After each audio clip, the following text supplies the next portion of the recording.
guru di sekolah elit Bekasi resign massal, diperlakukan Baart hingga disuruh urus anak Kepsek.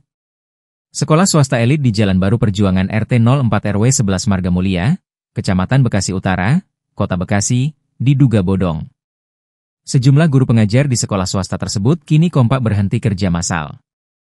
Seorang guru, Salsabila Syafwani mengatakan rupanya resign yang dilakukan jajaran seprofesinya sudah berlangsung sejak Jumat, 13 Juni 2025. Ortu siswa kecewa karena sekolah berhenti operasi tiba-tiba tanpa ada pemberitahuan.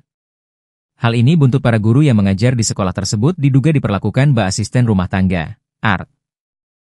Bahkan perlakuan sang kepala sekolah yang juga sekaligus kepala yayasan bikin para pengajar mengelus dada. Salsabila menjelaskan resign massal yang dilakukan 7 orang guru itu dibuktikan dengan lembaran kertas yang ditandatangani di atas materai oleh seluruh guru dan kepala yayasan sekaligus diduga menjabat kepala sekolah. Usai resign massal itu dilakukan, pihak guru mengaku sudah tidak berkomunikasi sedikitpun dengan kepala yayasan. Salsabila menuturkan informasi resign massal pihaknya rupanya tidak diberitahu oleh kepala yayasan kepada seluruh orang tua murid. Bahkan pihak guru tidak lagi bisa atau diperkenankan berkomunikasi oleh kepala yayasan kepada orang tua murid melalui akun email sekolah yang sebelumnya kerap difungsikan untuk wadah komunikasinya. Seperti diketahui, alasan para guru melakukan resign massal juga dikarenakan sejumlah faktor. Di antaranya adalah pemberian tugas oleh kepala yayasan kepada sejumlah guru yang dinilai di luar konteks pekerjaan.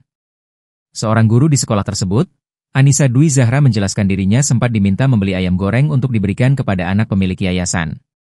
Meskipun Anissa mengaku kerap diberikan uang tambahan, tapi ia tetap menyampaikan keberatan. Sementara tenaga pelajar lainnya, Raihan Tri Wahyudi menegaskan juga serupa mengalami nasib seperti Anissa. Setiap hari sebelum saya bekerja, harus ke rumah beliau, pemilik yayasan, untuk mengantar anak-anaknya berangkat sekolah, tegas Raihan. Raihan mengatakan berat mengungkapkan penolakan ketika ditugaskan oleh pemilik yayasan atas dasar status karyawan dengan pimpinan. Sehingga dirinya mengaku terpaksa melakukannya.